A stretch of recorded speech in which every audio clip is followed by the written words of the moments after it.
मोहतरम स्कॉलर्स, उम्मीद है आप तमाम लोग खैरोफियत के साथ होंगे। आज जो हम लेक्चर आपको पढ़ा रहे हैं, ये हमारा लेक्चर ख़ास तौर पर जो है जनरल नॉलेज के लिए है। और हमारी जनरल नॉलेज की जो क्लास चल रही थी वो उसका इख्तिताम होने वाला है और इंशाअल्लाह ताला नेक्स्ट वीक जो है उसका लास्ट होगा।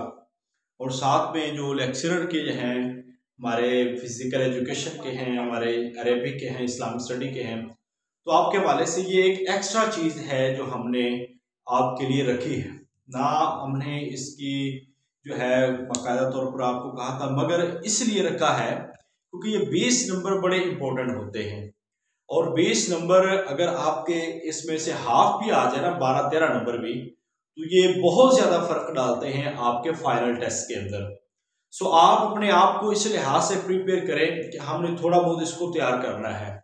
अब इस पे हमने जो प्रॉपर क्लासेस ली है अल्हम्दुलिल्लाह, वो आप सब लोगों को जिनको नहीं मिली वो सबके साथ हम शेयर करेंगे, उनकी भी होंगी।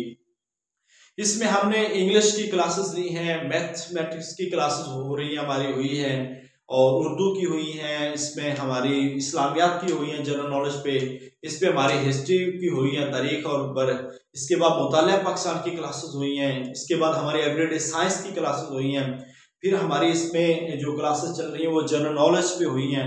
अभी एवरीडे साइंस के कुछ लेक्चर तो और मैंने रखे हैं, तो इंशाल्लाह ताला वो भी हम आपको शेयर करेंगे।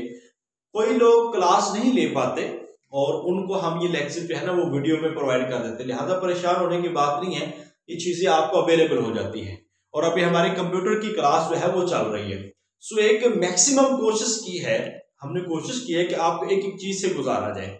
तो इंशाअल्लाह ताला इन फ्यूचर इसको मजीद हम बेहतर से बेहतर करेंगे। अभी हमने जो जनरल नॉलेज पे मुश्तमिल जो है वो टेस्ट सेशन शुरू करना है और इंशाअल्लाह ताला 10 क्लास टेस्ट होंगे जो हमने कंडक्ट करने हैं तमाम लोगों से, ताकि ना एक एक चीज़ हमारी निखरती जाए। और ऐसे ही साइंस वालों के ऐसे ही हमने फिजिकल एजुकेशन का सेशन है, ऐसे ही हमारा अल्हम्दुलिल्लाह लेक्चर अरेबिक का सेशन हम कंडक्ट करवा रहे हैं। तो अभी जो चीज़ें आज आपको करवाने लगा हूँ ये मैंने कंपोज भी की हैं, कुछ चीज़ें मैं आपको शेयर करूंगा। अब देखिए ना, हमारे सिलेबस में कुछ चीज़ें ऐसी आती हैं कि जिनका करना हमें बहुत ज़रूरी है। अब आज कुछ सवालात मैं आपको वैसे शेयर करूंगा क्योंकि ये भी जनरल नॉलेज के हवाले से आज आखिरी क्लास होगी इस जनरल नॉलेज के हवाले से। बाकी अभी कंप्यूटर की और एवरीडे साइंस की या हमारी चलेगी, मैथ के भी कुछ लेक्चर आपको होंगे। तो सबसे पहले आज हमने जो देख रहे हैं ना, एक चीज बड़ी इंपॉर्टेंट है जो आपके सिंगल पेपर में पीपीएससी में बड़ी काम आने वाली चीज है, वो है पाकिस्तान और पूरी दुनिया का जनरल नॉलेज, जिसमें हम सबसे पहले देखते हैं मुल्क का नाम, दूसरे नंबर पर हम देखते हैं दारुल हुकूमत, कैपिटल जिसको कहते हैं, या पार्लियामेंट का नाम हम कह सकते हैं। तीसरे नंबर पर करेंसी हम देखते हैं, ठीक है। चौथे नंबर पर बरे आजम देखते हैं कि किस बरे आजम में वाक़या है, ये मैंने एक तरीका बताया। पांचवें नंबर पर खुफिया एजेंसी हम देखते हैं। छठे नंबर पर हम एयरलाइन देखते हैं और कोई चीज वैसे मखसूस हो। अब देखिए ये जो चीजें है ना, ये पैटर्न मैंने जब आपकी जनरल नॉलेज की एक ज्योग्राफिया पे एक हमने क्लास कंडक्ट की थी कि हमने मैप को देखना है। अब उस वक्त मैंने एक मैप आपके सामने, आप मेरी क्लास देखी, उसके सामने हमारे पास एक मैप है और मैंने ये कहा था कि वहां से आप कंट्रीज निकालते जाए, हर कंट्री अलग अलग उसका फ्लैग के साथ वो अलग अलग चीजें उसकी मौजूद है। अब उसमें आप देखते हैं कि एक एक मुल्क के आगे आपने उसकी ना एक छोटी सी जो है चिट जो है वो लगा लें और उसके मुताबिक उसकी 5-6 चीजें आप लाजमी याद रखें। और मैं 100% बता रहा हूं कि ये चीजें जो है आपके कमीशन के जनरल नॉलेज का पैटर्न है और उसमें हर सूरत पूछी जाती है। करेंसी का सवाल 98% आता रहता है, कैपिटल का सवाल आता रहता है, मुल्क का नाम आता रहता है और उसके किस बरियासत में वाकई ये सवाल आता रहता है, खुफिया एजेंसी है या न्यूज एजेंसी है या एयरलाइन है या कोई मारूफ चीज। तो इन चीजों के हवाले से आपको लाजमी पता होना चाहिए। आज पे आप देखेंगे तो इंशाअल्लाह काफी सारी चीजें आपकी क्लियर होंगी। मैं कुछ चीजें यहाँ पे बताऊंगा, कुछ चीजें बोलूंगा, सारी चीजें लिखने से फिर टाइम काफी लग जाएगा। सबसे पहले आपने पाकिस्तान का देखा है। पाकिस्तान का पूरा नाम है इस्लामी जमहूरिया पाकिस्तान, ठीक है। कुछ चीजें बोलूंगा और कुछ चीजें लिखवाऊंगा। इस्लामी जमहूरिया पाकिस्तान, और इसका जो दारुल हुकूमत है आपको पता है पहले था कराची, ठीक है। और 1960 में जो है इस्लामाबाद, 1900 अयूब खान ने 1960 के अंदर दारुल हुकूमत जो है वो तब्दील कर दिया और ये जो मुंतकिल किया 1960 में इस्लामाबाद। अब इस्लामाबाद ये पाकिस्तान का दारुल हुकूमत है और पाकिस्तान की करेंसी आपको पता है रुपया, ये सिंपल सी बात है। और पाकिस्तान की जो पार्लियामेंट है, अब अक्सर हमारे लोगों को ये नहीं पता, पाकिस्तान की जो पार्लियामेंट है इसमें हम देखते हैं, ऐसे आपने चीजों का पूरा मैप तैयार करना कोशिश करें जिन्होंने सिंगल पेपर को क्लियर करना है। ये हमारे जो लोग समझते हैं कि शायद तैयारी जो है वो 1-2 दिन में हो जाएगी या इन लेक्चर से हो जाएगी, बस लेक्चर पढ़ लिया। ये लेक्चर्स आपको एक ट्रैक मुहैया करते हैं, एक टू द पॉइंट आप काम करते हैं, उसके लिए आपको ये लेक्चर्स दिए जाते हैं। तो काइंडली इन चीजों को आप जब तक नहीं पढ़ेंगे तो आपकी ये क्लियर नहीं होंगी। अब पाकिस्तान की पार्लियामेंट का नाम जो है, हमारी मजलिस है उसका नाम है पार्लियामेंट, ठीक है। अब पार्लियामेंट हमारी को, इसमें हमारी 2 चीजें हैं, 2 असेंबली है, एक कहलाता है ऐवाने बाला और एक है ऐवाने ज़री, ठीक है। ऐवाने बाला और ऐवाने ज़री। ऐवाने बाला जो है ये कहा जाता है सेनेट को, ठीक है। अगरचे ये चीजें वहां पे इंग्लिश में आती है मगर ये इंग्लिश समझने कोई मुश्किल नहीं होती, बिल्कुल आसान सी होती है। और ऐवाने ज़री जो है ये कौमी असेंबली को कहा जाता है, नेशनल असेंबली, कौमी असेंबली, ठीक है। अब जो इस असेंबली का मेंबर होता है, इस असेंबली का, उसको एमएनए कहा जाता है, member of national assembly, member of national assembly. और जो इसका मेरिट होता है, जो मेंबर होता है उसको सेनेटर कहते हैं, ठीक है, ये सेनेट का। अब सेनेट की जो तादाद है वो 104 है, कौमी असेंबली के जो मेंबरान की तादाद है वो 342 है, ठीक है। ये पूरे पाकिस्तान से मुंतखब होते हैं। कौमी असेंबली हम खुद लोग मुंतखब करते हैं जब हमारे आम इंतखाबात होते हैं, और आम इंतखाबात में जो हमारे मुंतखब नुमाइंदे होते हैं, एमपीएस और एमएनए, वो सारे मुंतखब करते हैं सेनेटर्स को। तो सेनेट का जो होता है चेयरमैन, सेनेट का जो होता है उसको कहते हैं चेयरमैन सेनेट। आपको हमारे कंट्री के chairman senate, chairman joint of staff, chairman जो है एफबीआर, ये सारे ओहदे जो है इनके जो बड़े बड़े नाम है इनके हवाले से एब्रिविएशंस और इनके जो ओहदेदारान हैं उनके हवाले से भी पता होना चाहिए। और ऐसे ही एक होती है प्रोविजनल असेंबली। प्रोविजनल असेंबली जो होती है वो होती है सूबाई असेंबली, और उसका जो मेंबर होता है उसको कहते हैं MPa, member of provisional assembly, ठीक है। ये बात आपने थोड़ा सा याद रखें क्योंकि इस हवाले से आपसे पूछा जा सकता है। अब है करेंसी रुपया है, बड़े आज़म एशिया है, ठीक है। और आईएसआई ये पाकिस्तान की खुफिया एजेंसी है, और एयरलाइन है ना पीआईए, पाकिस्तान इंटरनेशनल एयरलाइन, ये पाकिस्तान की अहम चीज है।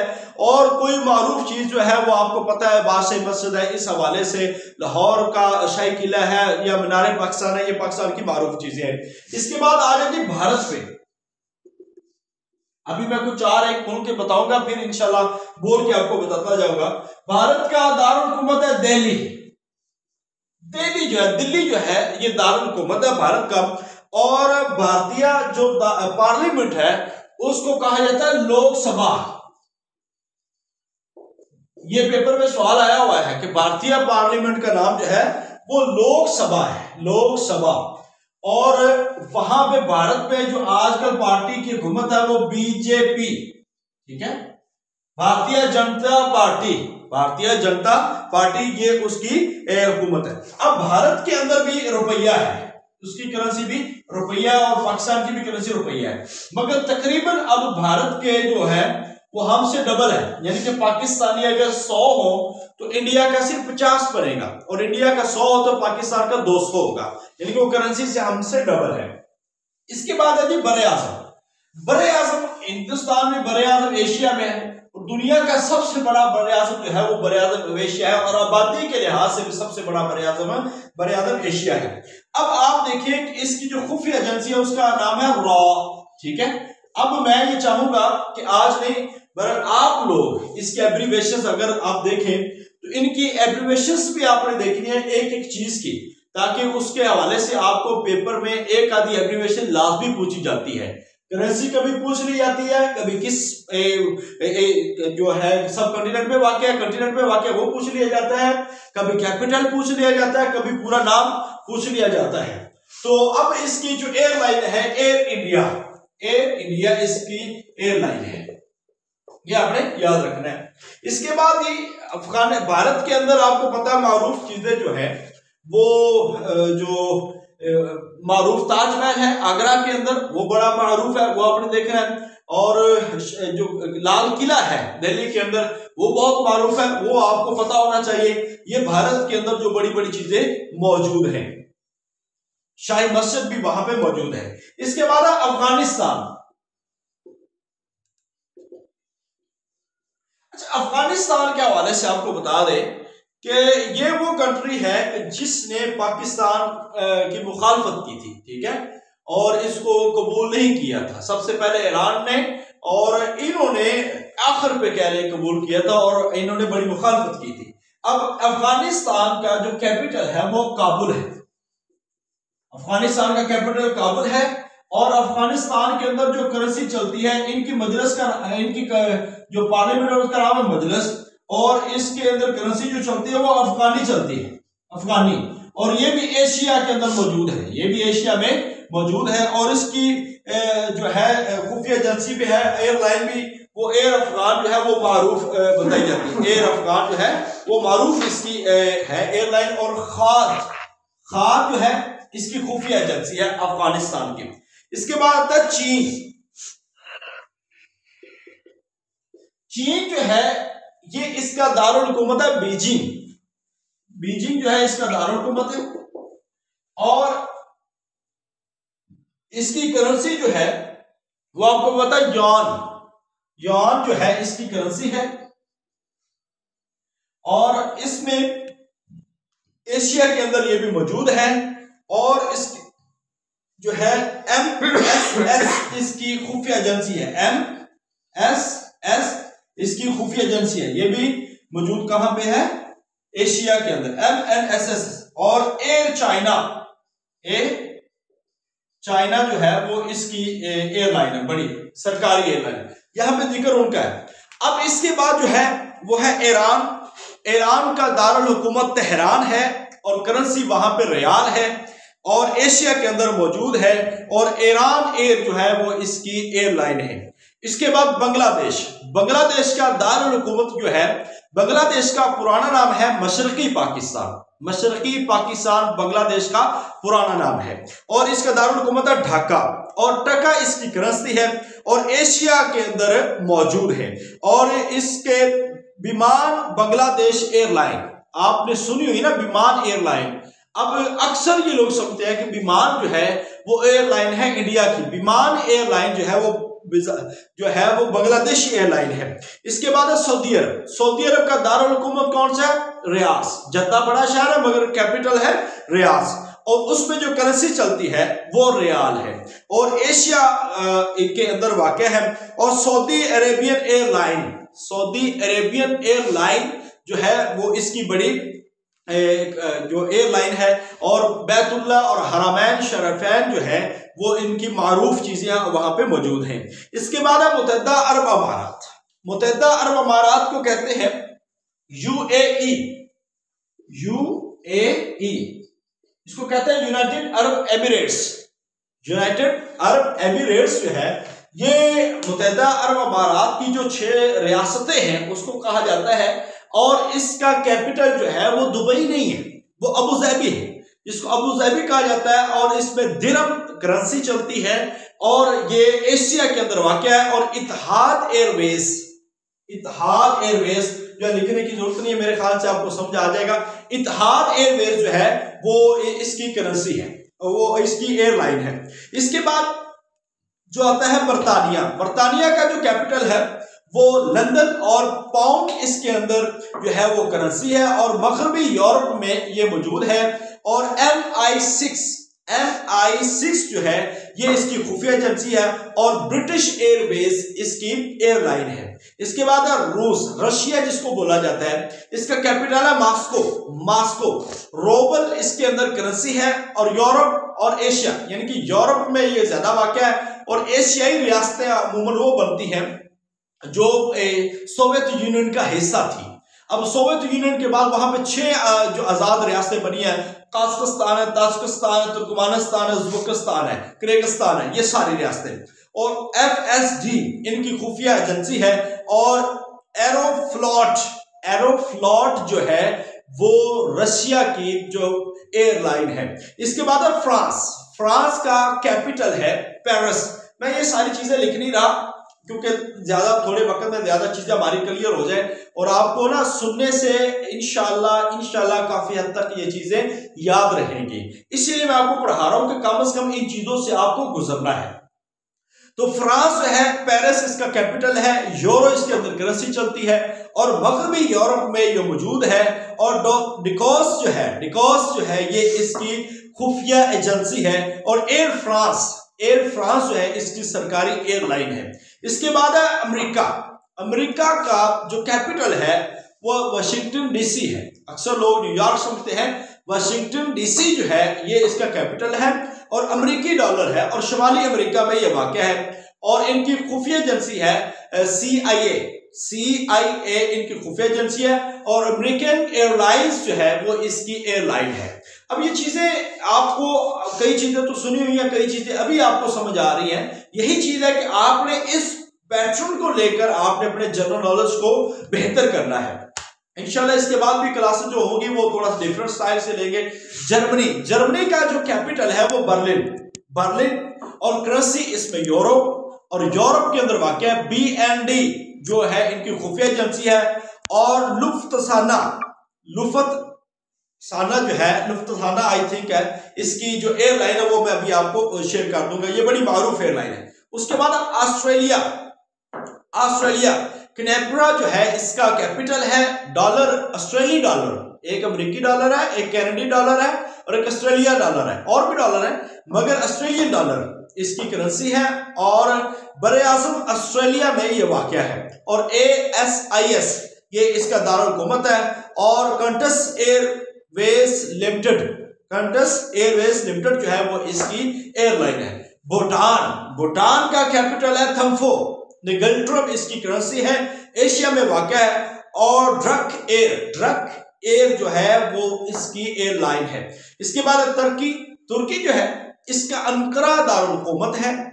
लीरा करेंसी पिछली दफा जो है ना लेक्चरर के टेस्टों में कई दफा पूछी गई है। लीरा करेंसी का ताल्लुक किस कंट्री से है? तो लीरा जो है वो तुर्की की सरकारी करेंसी है। एशिया में 95% वाक़या है और 5% जो है वो यूरोप में मौजूद है। तो तुर्किश एयरलाइन जो है वो तुर्की की सरकारी एयरलाइन है। जापान का जो दारुल हुकूमत है वो टोक्यो है।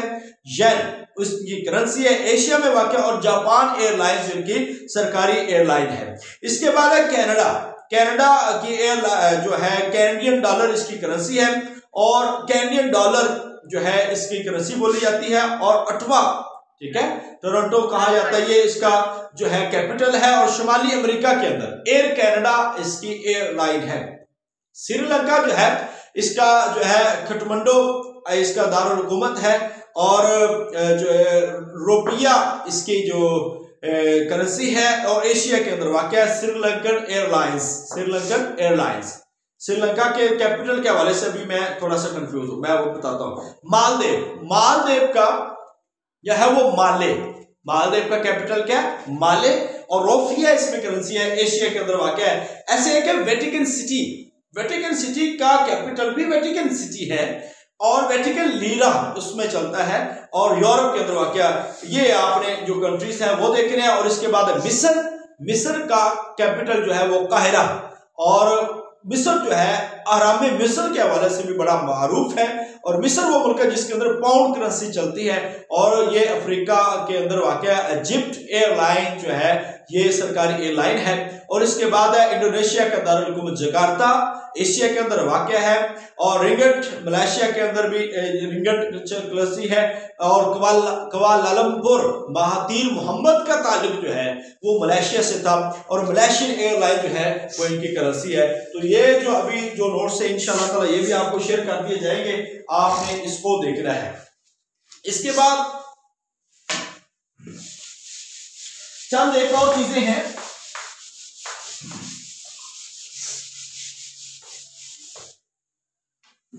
वो आपके सामने यहां पे जिक्र करनी है। दुनिया के कदीम अजायबात अहरामे मिस्र। अहरामे मिस्र जो है ये आपको बता दें कि मिस्र में काहिरा से बाहर एक जीजा के मुकाम पर जो है 3 अहरामों का जो ग्रुप है, जिसमें खोफो, खाफिरा और मिकानरा, ये 3 जो ग्रुप हैं ये अहरामे मिस्र कहलाते हैं। और आपको पता है कि इनमें सबसे बड़ा जो है वो हरम खोफो है, जो कि 13 एकड़ पर फैला हुआ है। 13 एकड़ पर फैला हुआ है और अजायबात, दुनिया के अजायबात में से पहले नंबर पर है। और इसकी इब्तिदा में जो बुलंदी है ना, ये अहराम खोफो की 482 जो है ये फिट थी इसकी बुलंदी इसकी। और जो एक मंजिल गिरने के बाद अब तकरीबन 450 फीट रह गई है, और इसकी चौड़ाई 755 मुरब्बा फीट है। और इसकी तामीर में तकरीबन 23 लाख जो पत्थर जो है वो इस्तेमाल किए गए हैं इसकी तामीर के अंदर। और जिसमें हर पत्थर का वजन जो है वो तकरीबन 2.5 टन है। हर पत्थर का वजन 2.5 टन है और जिसामत में 40 मुकाम मीटर है। बस आपने याद रखना है कि इसकी जो बुनियाद है तकरीबन तामीर बताई जाती है 2680 कब्र मसीह। अहराम मिस्र 2680 कब्र मसीह के अंदर ये बनाए गए हैं। तो ये एक बड़ा अहम चीज समझी जाती है, दुनिया देखने जाती है अहराम मिस्र। तो कम से कम आपको इनके हवाले से थोड़ी बहुत आपको हौला होनी चाहिए। इसके बाद है बाबर के मुअल्लिक बागात।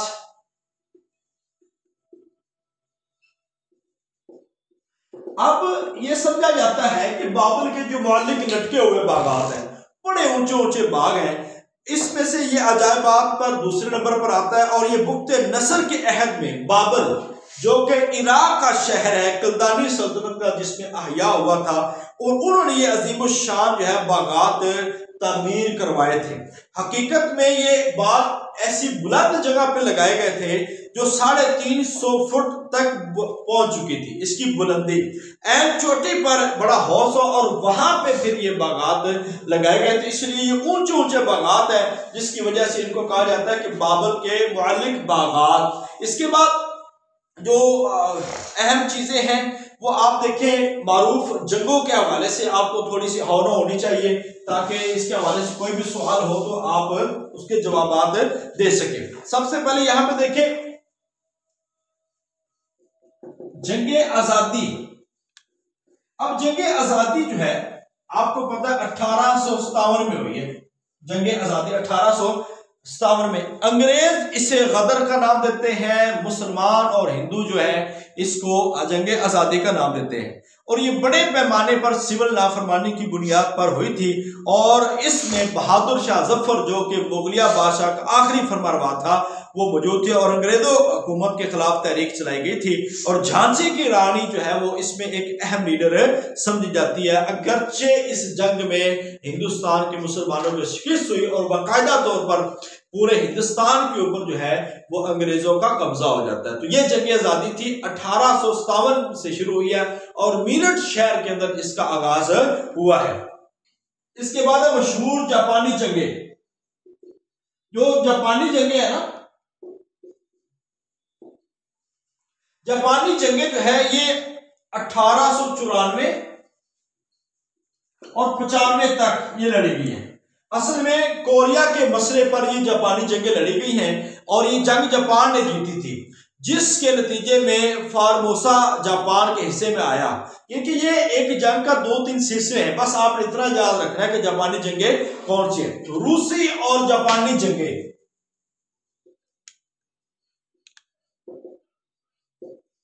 रूसी और जापान की जो जंगें हैं, ये लड़ाई हुई है, ये 1904 से 1905 में, 1904 से 1905 में ये लड़ाइयां हुई हैं रूस और जापान की। और रूस के पोर्ट आर्थर पर का गासपाना जो कब्जा जब हुआ था, वहां से ये लड़ाई शुरू हुई है। और जापान रूस, कोरिया और मंचूरिया से इनकलाब चाहता था, और अमेरिकी मुदाखलत पर यह जंग आखिरकार 1905 में खत्म हुई, और जापान ने अपने इसमें बहुत सारी शराइत की है वो बनवा ली थी। अब इसके बाद एक बड़ी अहम जंग है जो पेपर में भी आता है, जिसको जंगे बल्कान का नाम दिया जाता है।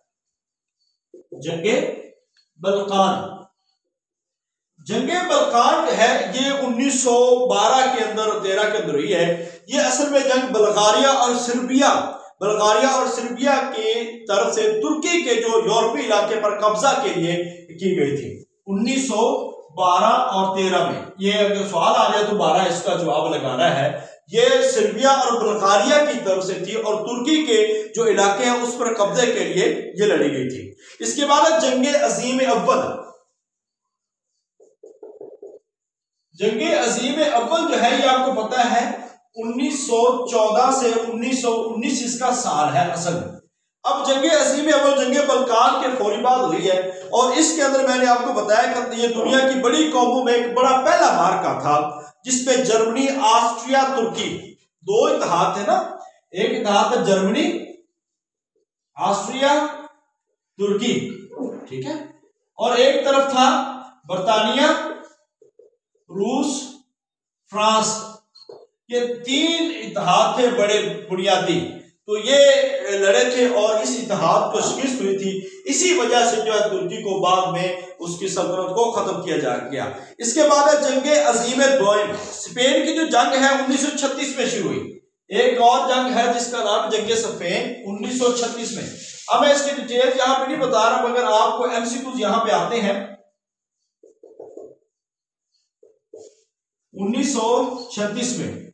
इसके बाद है जंगे अजीम दोयम, ये 1939 से 45 तक, इसका बाकायदा तौर पर 1939 से 45 तक।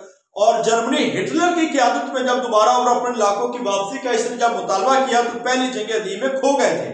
उसका बताया इसकी जंग की फौरी वजह जो है 1 सितंबर 1939 को जर्मनी की पोलैंड पर चढ़ाई थी, और इसमें भी फिर दो ग्रोह शरीक हुए। पहले ग्रोह में जर्मनी, इटली और जापान शामिल थे, जबकि दूसरा ग्रोह था बर्तानिया, फ्रांस, बेल्जियम और अमेरिका पर मुश्तमिल था। ये भी आपको दो ग्रोह बता दिए। ये एक बड़ी लड़ाई थी, इसको भी आप पढ़ सकते हैं। इसके बाद जंगे तराइन, पृथ्वीराज के खिलाफ जंगे तराइन। अच्छा, ये भी 2-3 हुई है। तो जंगे तराइन जो है इसकी लड़ाई जो है वो 1191 में हुई है, और इसमें थे पृथ्वीराज ने शहाबुद्दीन गौरी को शिकस्त दी। ठीक है, पृथ्वीराज ने शहाबुद्दीन गौरी को शिकस्त दी। इसके बाद एक जंग आती थासेर की लड़ाई।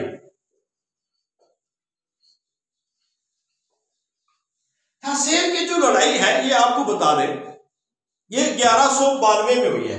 1192 में थासेर की लड़ाई हुई है। और इसके बाद है पानीपत की पहली लड़ाई, बड़ी अहम है, पानीपत का मैदान।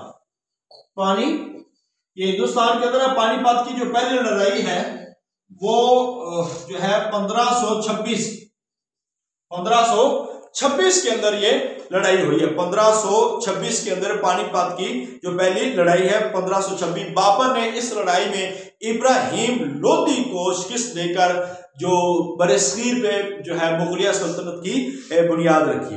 और इसके बाद एक बड़ी मारूफ जंग है, वो है जंगे प्लासी।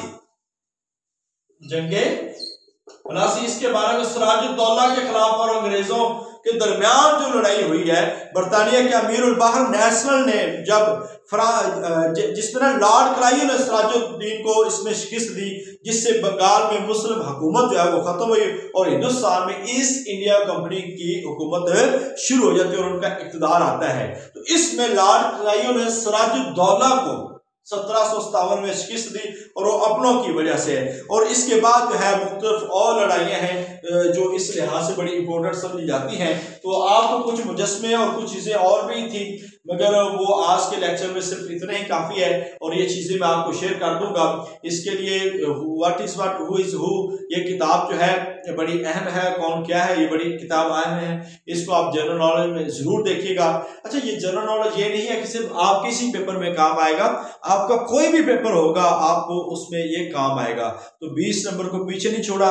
ये जो चीज़ें मैंने आपको करवाई है ना, इन चीज़ों को आपने याद रखना है। और साथ में मैंने आपको बताया कि अपनी रूटीन में शामिल कर लें कि आपने अखबार का मुताला करना है, क्योंकि ना सिर्फ जनरल नॉलेज आता है बल्कि उसमें साथ साथ आपको करंट अफेयर्स भी आते हैं। तो रिसेंटली होने वाले जो इंसिडेंट्स हैं, जो वाकयात हैं, इनके हवाले से आपको पता होना चाहिए। जैसा कि डॉक्टर अब्दुल कदीर खान किस डेट को फौत हुए, इनके हवाले से आपको इल्म होना चाहिए, ठीक है। और रिसेंटली जितने भी हमारे पाकिस्तान के, दुनिया के अंदर वाकयात रूनुमा हो रहे हैं, इनसे थोड़ा बहुत आपको आगाह होना चाहिए, क्योंकि ऐसे ही सवालात वो उठा लेते हैं। अखबार का मुताला जरूर करें।